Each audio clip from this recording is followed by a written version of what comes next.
अस्सलामुअलैकुम जी। हमारी ये जो क्लास है वो डेप्रिसिएशन को लेके ऑलमोस्ट अब एक क्लास रह गई है और इसके बाद जो कुछ क्वेश्चंस रह गए वो हम आपको बता देंगे कि कौन कौन से क्वेश्चंस आपके जो रह गए हैं वो आपने करने हैं प्रैक्टिस के लिए। और इनमें से अगर कोई स्टूडेंट्स मुझे यहाँ पे जो क्वेश्चंस में डेप्रिसिएशन के अब तक कर लिए हैं और जो जो कर चुका हूँ मैं पास पेपर से, अगर आप में से कोई मुझे व्हाट्सएप पे बता दे कि ये हमने कर लिए हैं तो वो और अच्छा हो जाएगा। ठीक है, तो डेप्रिसिएशन को लेके हम बात करें, 2011 का रेगुलर का एक सवाल था और अमूमन ये सेक्शन सी में आता है डेप्रिसिएशन, क्योंकि सेक्शन सी ज्यादा नंबर का है तो थोड़ा बड़ा सवाल होता है। तो ये एक और 2011 में थोड़ा लॉन्ग क्वेश्चन आया था डेप्रिसिएशन का, और डेप्रिसिएशन का बस सवाल थोड़ा लंबा होता है, इस वजह से हमें थोड़ी कोफ्त होती है, वरना इसमें नंबर्स बहुत अच्छे मिलते हैं। तो देखते हैं 2011 रेगुलर का एक सवाल सेक्शन सी में आया था 2011 में, और इसमें भी बेसिकली 3 पार्ट्स आए थे। एक एक करके हम पार्ट देखते रहेंगे और फिर इस पे बात करते रहेंगे। सबसे पहले मैं सेक्शन सी के क्वेश्चन नंबर 9 ए की बात करूंगा, फिर बी और फिर सी। ठीक हो गया।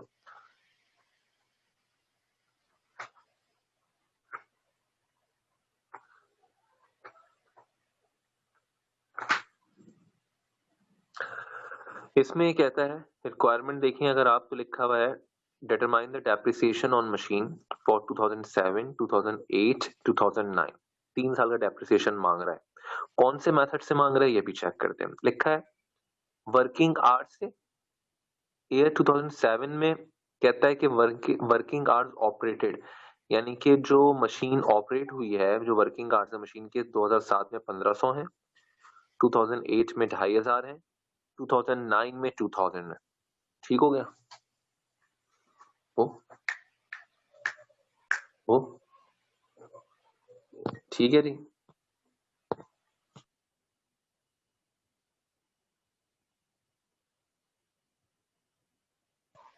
ठीक है, उसके बाद आप बात करते हैं तो 2000 मतलब, और रिक्वायरमेंट नंबर 2 में कहता है प्रोडक्शन यूनिट्स 2007 में 7500 यूनिट्स बने जो प्रोडक्शन हुई है, 2008 में 8500 है, 2009 में 6700 है। फिर नीचे एक नई चीज देता है, नई चीज तो नहीं है, ये हम पहले देख चुके हैं। डेप्रिसिएशन शेड्यूल होता है ये कि present your data separately for each method in the following form.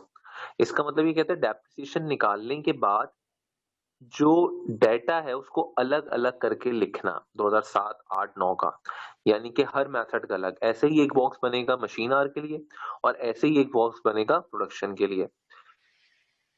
तो ये बॉक्स हम पहले बना चुके हैं डेप्रिसिएशन शेड्यूल का। फिलहाल हम सवाल पढ़ते हैं। Given A, Shamim limited purchased a machine on February 28, 2007। ठीक है, परचेज की है मशीन 28 फरवरी 2007 को at a price of rupees 400,000। 4 lakh रुपए की खरीदी है। इसकी रेजिडल वैल्यू कहते हैं एस्टिमेटेड है 20%। ठीक हो गया। The life is to be estimated in 5 years। जो लाइफ दी हुई है वो 5 साल की दी हुई है। Okay. In units 32, in unit 32,000 and in hours 64,000। मतलब 3 लाइफ दी हुई है। पहले एक एयर्स में दी हुई है 5 साल, फिर यूनिट्स में दी हुई है 32,000 और आवर्स में दी हुई है 64,000। The company air and 31 December each year. हमें फिलहाल किससे निकालना है? वर्किंग आवर्स और प्रोडक्शन यूनिट से। तो इसका मतलब मशीन अगर फरवरी में खरीदी है तो यहाँ पर कोई 11 महीने का डेप्रिसिएशन, 10 महीने का डेप्रिसिएशन नहीं लगता, क्योंकि वर्किंग आवर में एक्चुअल घंटे ही दिए हुए होते हैं जितना मशीन चलती है। तो यहाँ पे कभी भी हम multiply by 6 divide by 12, multiply by 10 divide by 12 working hours में प्रोडक्शन में नहीं करते। ठीक हो गया। तो डेप्रिसिएशन निकालना बहुत आसान है। सबसे पहले हम डेप्रिसिएशन निकालेंगे, जो वैल्यूज आएंगी उसको इस बॉक्स में पुट करेंगे। तो 2007 का अगर मैं डेप्रिसिएशन निकालता हूँ सबसे पहले, उससे पहले मैं क्या करता हूँ, अपने पास फॉर्मूला याद करता हूँ कि वर्किंग आवर का फॉर्मूला क्या है। वर्किंग आवर का फॉर्मूला क्या है ये आप सबको पता होना चाहिए। Cost minus scrap value divided by estimated life in units. ठीक हो गया, ये हो गया। ठीक हो गया। उसके बाद सेम यही फॉर्मूला प्रोडक्शन में लगेगा और डिवाइड होगा किससे? लाइफ इन प्रोडक्शन से। और उसके बाद हमारे पास एक रेट आता है, फिर उस रेट को मल्टीप्लाई करते हैं जितना मशीन उस साल चली है और जितने यूनिट्स प्रोड्यूस हुए हैं।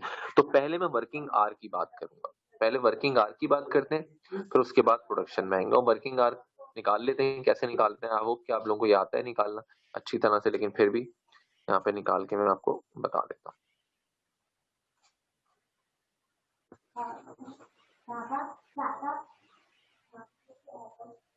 देखो, सबसे पहले वर्किंग आवर के लिए हम एक रेट निकालेंगे। फॉर्मूला ये क्या हो गया हमारे पास, cost minus scrap value divide by estimated life in hours. 4 lakh की मशीन है, 20% स्क्रैप वैल्यू है, तो 4 लाख मल्टीप्लाई बाय 20% बना 80,000 और डिवाइड किया लाइफ इन आवर्स से, तो रेट पर आर आ गया। अब इसको 2007 का निकालने के लिए 2007 में जितने घंटे मशीन चली है उससे 5 से मल्टीप्लाई कर देंगे, तो किसका रेट आ जाएगा हमारे पास रेट आ जाएगा, डेप्रिसिएशन आ जाएगा 2007 का। इसी तरह 2007, 8 और 9 3 साल का डेप्रिसिएशन जो भी पूछा है वो हम आसानी के साथ निकाल लेंगे। ठीक हो गया। ये देखो, डेप्रिसिएशन एक्सपेंस का फॉर्मूला क्या था, वो तो रेट का था। डेप्रिसिएशन एक्सपेंस का क्या था, आवर्स वर्क इनटू रेट पर आ रही है एनुअल आवर्स। ठीक है।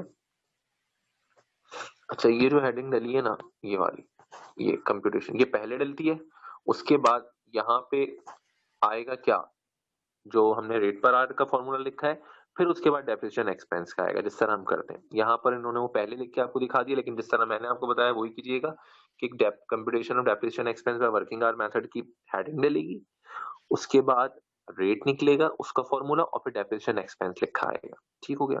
तो 2007 में मशीन 1500 घंटे चली है, मल्टीप्लाई बाय 5, 2007 का डेप्रिसिएशन एक्सपेंस 31 दिसंबर 2007, डेप्रिसिएशन एक्सपेंस 31 दिसंबर 2008 25,000 घंटे चली है, और 2009 में 2000 घंटे चली है। तो ये वर्किंग आवर से आ गया।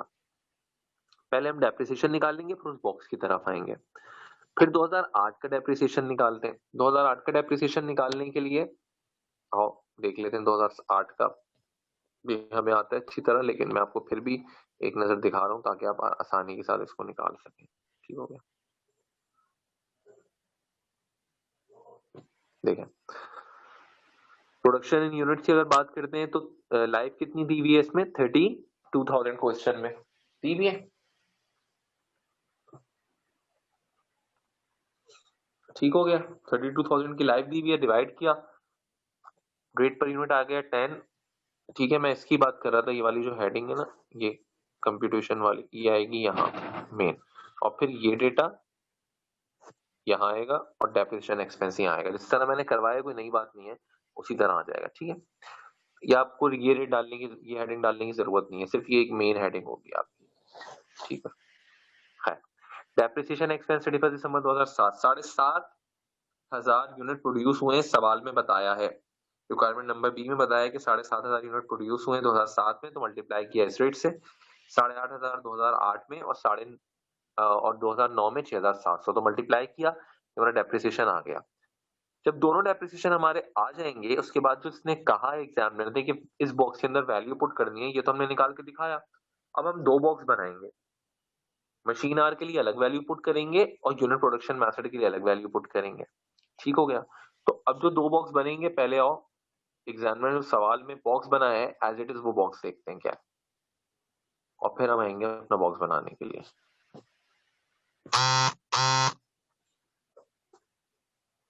देखो, एग्जामिनर ने कहा जो वैल्यू है वो पुट कर दो इसमें, इस बॉक्स में। ये एक बॉक्स कौन सा था हमारा सर, ये डेप्रिसिएशन का शेड्यूल था जो हम पहले बना चुके हैं। कहता है पहले कॉस्ट ऑफ मशीन लिखो 2007 में, तो कॉस्ट तो सेम ही रहेगी, चेंज तो नहीं हो रही है।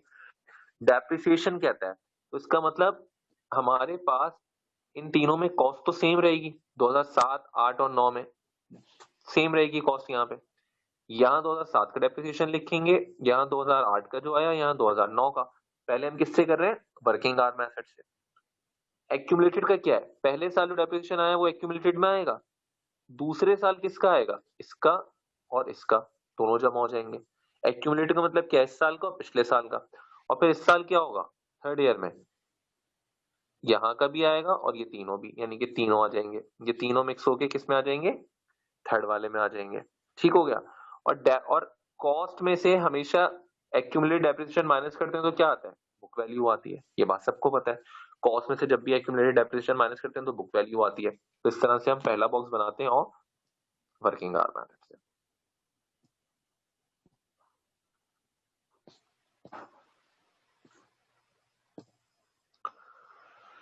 वर्किंग आवर मेथड से सबसे पहले कॉस्ट मैंने क्या कहा था, देखो ऊपर देखो तो 4 लाख तीनों में सेम डाल दी तुमने, क्योंकि कॉस्ट तो सेम रहेगी, कॉस्ट तो चेंज नहीं हो रही है। 2007 में भी यही कॉस्ट रहेगी, 8 में भी, 9 में भी। 2007 का डेप्रिसिएशन 7,500, 12,500 2008 का, 2009 का कितना है 10,000, तीनों को अलग अलग डेप्रिसिएशन लिख दिया। एक्यूमुलेटेड का क्या मतलब होता है, इस साल का डेप्रिसिएशन और पिछले साल का। तो 7,500 रुपए इस साल का डेप्रिसिएशन आ गया, पिछले साल का तो था ही नहीं। फिर 20,000 कहां से आएगा, 12,500 और 7,500 को जमा किया, पिछले साल का और इस साल का। फिर देखो 30,000 डेप्रिसिएशन, यानी कि इन तीनों को जमा कर लोगे तो कितना आ जाएगा, 30,000 आ जाएगा। ठीक हो गया।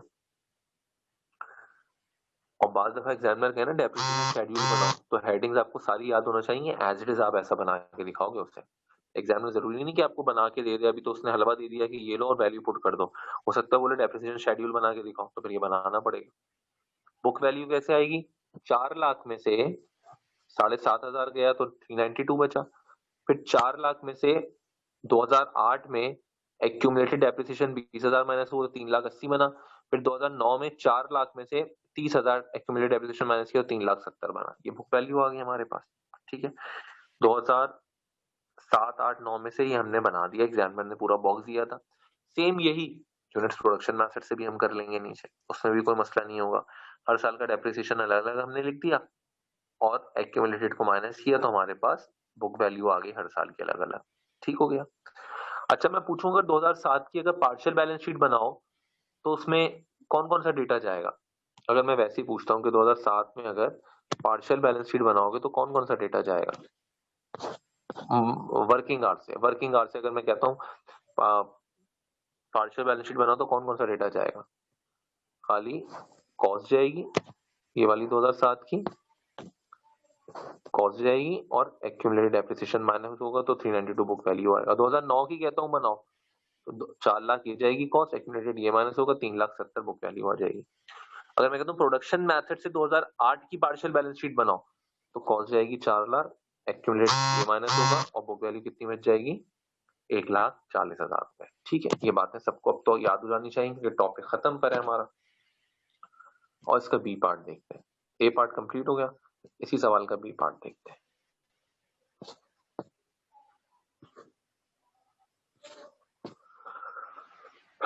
बी पार्ट में आपसे कहता है compute the total cost of machine. बड़ा आसान है, कॉस्ट ऑफ मशीन निकालनी है, कोई मसला नहीं है। Setup machine cost account, machine का टी अकाउंट बनाना है। कॉस्ट ऑफ मशीन बड़ी आसान है, क्या करते हैं लेकर और स्केड्यूल जहन में।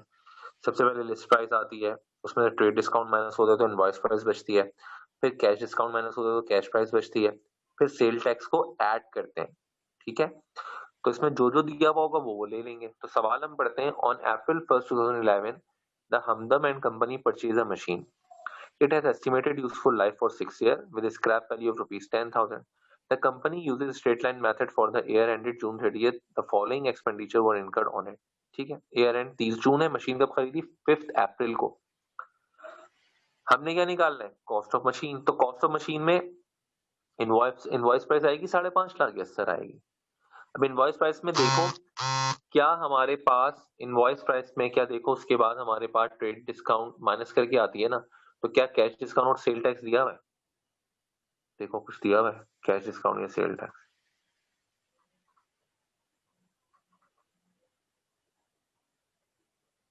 यस सर, सेल टैक्स दिया हुआ है, ये कोई डिस्काउंट नहीं दिया बट सेल टैक्स दिया हुआ है 17%। इसका मतलब 5.5 लाख का 17% लेंगे और वो ऐड कर देंगे। ठीक है, तो कैश पेड आ जाएगा हमारे पास। ठीक हो गया। उसके बाद अदर एक्सपेंडिचर हम ऐड करेंगे। अदर एक्सपेंडिचर में क्लियरिंग एंड फॉरवर्डिंग चार्जेस, ये एजेंट की फीस होती है, देना जरूरी होती है, देंगे। ट्रांजिट इंश्योरेंस, ये भी जरूरी होता है देना।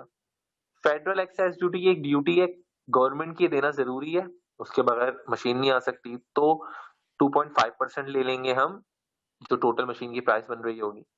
इनकम टैक्स और कस्टम ड्यूटी, पहले हम एक काम करते हैं, पहले हम निकालते हैं जरा मशीन की प्राइस, फिर बाद में जरा एक्सपेंडिचर की तरफ आएंगे। पहले मशीन की प्राइस निकाल लेते हैं, आधा काम करते हैं, फिर हम इसके बाद आएंगे ताकि एक बार स्टेप बाय स्टेप समझ में आ जाए। देखो लिस्ट प्राइस कितनी है 5.5 लाख, सेल टैक्स को ऐड किया 17% तो कितना हो गया 643,500 हो गया। नेट कैश प्राइस, ये इसको हम क्या कह सकते हैं, कैश पेड या टोटल कैश पेड भी लिखते हैं इसको हम, ठीक है, टोटल कैश पेड जो लिखते हैं वो लिख देना। अच्छा अब आगे चलो, आगे चलने के बाद अब हम देखते हैं कौन कौन सी चीजें इसमें हमारे पास आएंगी और नहीं आएंगी, ठीक है।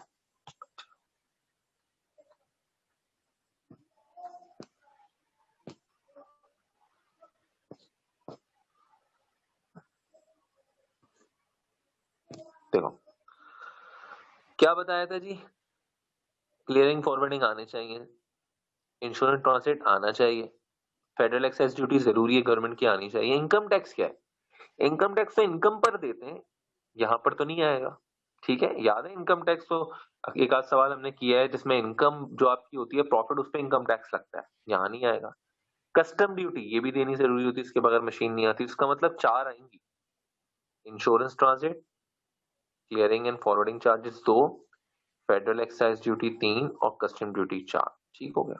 अच्छा आओ, याद रखना कि मशीन में ये चारों आ रहे हैं कैपिटल एक्सपेंडिचर के तौर पे, ठीक है। तो देखो ये 4 आ रहे हैं, पहले नाम देख लो, clearing forwarding, insurance and transit, values पे मैं थोड़ी देर में आता हूँ, फेडरल एक्साइज ड्यूटी और कस्टम ड्यूटी, ठीक हो गया। अच्छा अब ये देखो यहाँ पर तुम्हारे पास जो नेट कैश प्राइस है या टोटल कैश पेड किया तुमने 643,500 किया है, लेकिन जो गवर्नमेंट की ड्यूटीज पे करते हो ना तुम लोग, जो ड्यूटी पे करते हो, हमेशा वो याद रखना जो तुम्हारे पास लिस्ट प्राइस आ रही तुमने उस पे ले ली, ठीक है। कभी भी सेल टैक्स नहीं लोगे तुम इसके अंदर, सेल टैक्स से पहले पहले जो अमाउंट आ रही होती है ना हमेशा उस पे लेते हो सेल टैक्स। अगर ये cash discount trade discount minus करके आता तो वो वाली वैल्यू उठा लेते हैं हम, ठीक है। तो जो वैल्यू तुम्हारे पास सेल टैक्स से पहले आ रही होती है, गवर्नमेंट की ड्यूटी भी तो सेल टैक्स ही है ना, सेल टैक्स पे मजीद गवर्नमेंट ड्यूटी नहीं लगा सकती, वो किस पे लगाएगी, जो सेल टैक्स से पहले वाली प्राइस है। मतलब गवर्नमेंट ने सेल टैक्स लिया, वो ऐड किया, फिर और ड्यूटी दो, फिर और ड्यूटी दो, वो अपने सारे टैक्स जमा करके टैक्स पे टैक्स तो नहीं ले सकती ना, सेल टैक्स तो खुद एक टैक्स है, तो 643,500 में टैक्स शामिल है। इस पे वो क्या करेगी, फेडरल एक्साइज ड्यूटी टैक्स तो नहीं लेगी मजीद, क्यों, क्योंकि वो किस पे लेगी, जिस जो आपने टोटल पे किया है बायर को, ठीक है।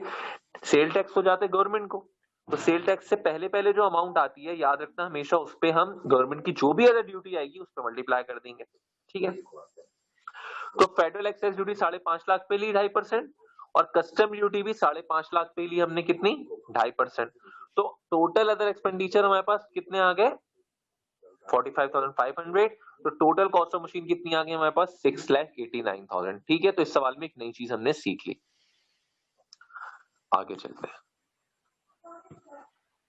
ये हमारा कौन सा था, बी पार्ट। लेकिन बी पार्ट में इसने एक और बात बोली है, क्या बोली है, इसने कहा है कि मशीन का टी अकाउंट भी बनाओ, बोला है इसने, तो मशीन का टी अकाउंट भी देख लेते हैं।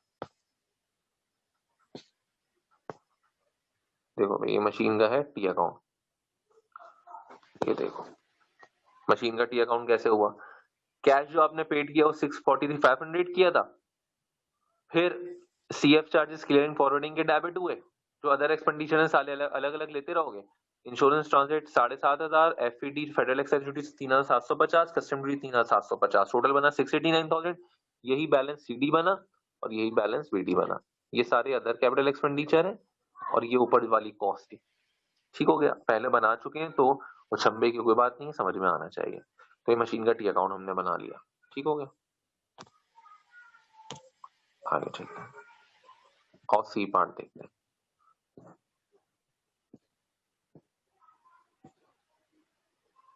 अभी तक इसमें से मैंने आपको कोई होमवर्क नहीं दिया है, सब कुछ मैं खुद करा रहा हूँ, लेकिन अब कुछ देना पड़ेगा। सी पार्ट में ये कहता है रिक्वायरमेंट में, compute annual depreciation expense from 2007 to 2010 by diminishing 30% balance method. 2007 से 2010 तक का डिमिनिशिंग बैलेंस मेथड से डेप्रिसिएशन निकालो, ठीक है। 2 में ये कहता है एडजस्टिंग जर्नल एंट्रीज बनाओ 2007 और 2009 की। एडजस्टिंग जर्नल एंट्रीज क्या होती हैं? Depreciation expense debit allowance for depreciation credit. 2007 की भी बनेगी, 2009 की भी बनेगी। क्लोजिंग एंट्रीज कहता है 3 में बनाओ डेप्रिसिएशन की 2008 की और 2010 की। तो एक्सपेंस रेवेन्यू समरी डेबिट और डेप्रिसिएशन एक्सपेंस क्रेडिट हम एडजस्टिंग और क्लोजिंग पूछ रहे हैं। क्लोजिंग भी हमें पता है क्या होती है, एक्सपेंस रेवेन्यू समरी डेबिट और डेप्रिसिएशन एक्सपेंस क्रेडिट। थर्ड में कहता है पार्शियल बैलेंस शीट बना दो, ठीक है, 2010 की कह रहा है, डिमिनिशिंग बैलेंस मेथड दिया है। तो पहले जो annual depreciation diminishing balance method से निकल रहा है वो आप निकालेंगे। सवाल हम पढ़ते हैं 1 अक्टूबर 2007 को Nai and company purchase a machine at a cost of rupees 200,000 which was expected to be sold rupees 40,000, scrap value दी हुई है इसकी, ठीक है। After its estimated useful life 4 year, 4 साल के बाद कहता है बिक जाएगी, 4 साल की लाइफ भी दी हुई है। The company follows calendar year as its accounting year. Calendar year का मतलब है 31 दिसंबर। जो कैलेंडर ईयर होता है, जो कैलेंडर होते हैं वो कब होते हैं? जनवरी से शुरू होते हैं, दिसंबर में खत्म होते हैं। या तो जो कैलेंडर है वही इसका अकाउंटिंग पीरियड है। अकाउंटिंग पीरियड की एंडिंग डेट हमें क्यों चाहिए होती है? ताकि हमें पता चलेगा कि कब अपने अकाउंट क्लोज कर रहे हैं, उस हिसाब से उतने महीने का डेप्रिसिएशन निकलेगा। पहली बात, यहाँ पर डिमिनिशिंग बैलेंस मेथड से निकलेगा, रेट दे दिया 30%, तो स्क्रैप वैल्यू और लाइफ इन ईयर्स की कोई जरूरत नहीं है, ठीक है। फिर दूसरी बात, अक्टूबर में खरीदा है तो अक्टूबर नवंबर दिसंबर 2007 में कितना डेप्रिसिएशन निकलेगा? 3 महीने का निकलेगा। तो 2 lakh multiply by 30% multiply by 3 divide by 12। 1 अक्टूबर को लिया, अक्टूबर नवंबर दिसंबर, ये 2007 का निकलेगा। 2008, 9 और 10 बाकी के 3 सालों का मल्टीप्लाई बाय 30% निकल के लगता रहेगा, जो उसकी बुक वैल्यू आती रहेगी। डिमिनिशिंग का क्या फॉर्मूला था? Book value multiply by rate. और बुक वैल्यू क्या होती है? मशीन की कॉस्ट में से उस पिछले साल तक का पूरा डेप्रिसिएशन माइनस कर देते हैं, तो बुक वैल्यू आती है, और फिर उस पर मल्टीप्लाई करेंगे तो करंट ईयर का डेप्रिसिएशन आ जाता है। ठीक हो गया, ये आपने खुद करना है। 1 पार्ट एडजस्टिंग और क्लोजिंग एंट्रीज कह रहा है, तो और एडजस्टिंग एंट्रीज देखते हैं। 2007 और 9 की मांगी है, और 2008 और 10 की क्या मांगी है? क्लोजिंग। और मैं ये दिखा देता हूँ तुम्हें, ये भी उसूलन खुद ही करना चाहिए आपको, लेकिन फिर भी मैं आपको दिखा देता हूँ ताकि कोई प्रॉब्लम ना हो, आप लोग कर लें। देखो 2007 और 9 की एडजस्टिंग एंट्री है, जो भी डेप्रिसिएशन निकलेगा आप इससे वेरीफाई कर सकते हैं आपका सही आ रहा है गलत आ रहा है। क्लोजिंग एंट्री 2008 और 10 की, ये आपने अलग अलग बना के दिखा दी। सर 7 भी बना सकते हैं? हाँ बना सकते हैं। नई मैन कंपनी की हेडिंग डालना, यहाँ पे स्पेलिंग मिस्टेक हुई है, नई लिखा हुआ है, नई man company, adjusting and closing entry heading डालना, और चारों ईयर वाइज 7 बना देना। पहले 31 दिसंबर 2007 की, फिर 2008 की, फिर 9 की, फिर 10 की, ठीक है। क्योंकि इसने एक की रिक्वायरमेंट नहीं, अच्छा इसने अलग अलग रिक्वायरमेंट पूछी है, एक पूछी है। एक सेकंड रुके, अगर अलग अलग पूछी है तो अलग अलग बनानी होंगी, एक पूछी है तो हम एक साथ बना सकते थे। रुक जाए जरा, एक सेकंड एक सेकंड एक सेकंड एक सेकंड एक सेकंड। देखिए इसने अलग अलग पूछी है 7। अच्छा इसने 2 अलग पूछा है, 3 अलग पूछा है, तो फिर अलग अलग बनानी होंगी, ठीक है। पॉइंट नंबर 2 में देखें एडजस्टिंग अलग पूछा है, और 3 में क्लोजिंग अलग, तो फिर आप एडजस्टिंग अलग बनाएंगे और क्लोजिंग अलग। अगर एक ही में पूछ लेता तो हम एक ही बना देते, ठीक है। प्रिपेयर बैलेंस शीट 2010 की बैलेंस शीट बनानी है।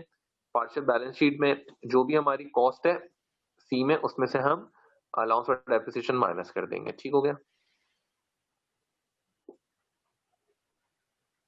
तो देखो नीचे आपके पास ये बैलेंस शीट भी बनी हुई आ रही है सवाल में, ये देखो 2 लाख में से जितना डेप्रिसिएशन लगा होगा 2010 31 दिसंबर तक सब माइनस होगा, तो हमारे पास ये पार्शियल बैलेंस शीट बन जाएगी, ठीक हो गया। तो ये क्या हो गई है? आपकी हो गई है डेप्रिसिएशन का टॉपिक। तो अब क्या करना है आपको? हमने डेप्रिसिएशन का टॉपिक कर लिया है, ठीक है। डेप्रिसिएशन का जो हमने टॉपिक किया है, अभी रुक जाए मैं आपको वेव कराऊंगा, रुक जाए। डेप्रिसिएशन का जो हमने टॉपिक किया है ये ऑलमोस्ट हमारा हो गया कंप्लीट, ठीक हो गया। अब आपने क्या करना है, आपने जो क्वेश्चंस मैं और बताऊंगा वो करने हैं, लेकिन उससे पहले कोई स्टूडेंट जो हमने पास पेपर्स के सवालात किए डेप्रिसिएशन के मुझे बता दे कौन कौन से किए, फिर मैं आपको बता दूंगा और कौन कौन से सवालात करने हैं। तो ये टॉपिक हमारा कंप्लीट हो गया है। इसको जितना अच्छा है वो रिवाइज कर लें। सम ऑफ 8 डिजिट इतना ज्यादा आता नहीं है, लेकिन उसके सवालात मैं आपको फिर भी 1-2 दूंगा करने के लिए, तो अच्छी तरह हमने इसको किया, स्ट्रेट लाइन भी किया, डिमिनिशिंग भी किया, वर्किंग आवर भी किया और प्रोडक्शन भी किया। सम ऑफ ईयर इतना आया नहीं है तो हमने किया नहीं है। ठीक हो गया? तो लिहाजा अच्छी तरह इसको आप कंप्लीट करें। कंप्लीट करने के बाद प्रैक्टिस करें और फॉर्मूले याद करें। डेप्रिसिएशन का टॉपिक जब तक नहीं कर सकते आप जब तक आपको फॉर्मूले याद नहीं होते। अगर आपको फॉर्मूले याद नहीं होंगे आप इस टॉपिक में कभी अच्छे नंबर नहीं ला सकते। तो बहुत इंपॉर्टेंट है इसके फॉर्मूले आप याद करें अच्छी तरह। इसको करें, इंशाल्लाह फिर एक नए टॉपिक के साथ मुलाकात होगी। लेकिन वंस अगेन जो पास्ट पेपर्स के हमने सवालात किए हैं मुझे बता देना अब तक हम कौन कौन से कर चुके हैं। ठीक हो गया?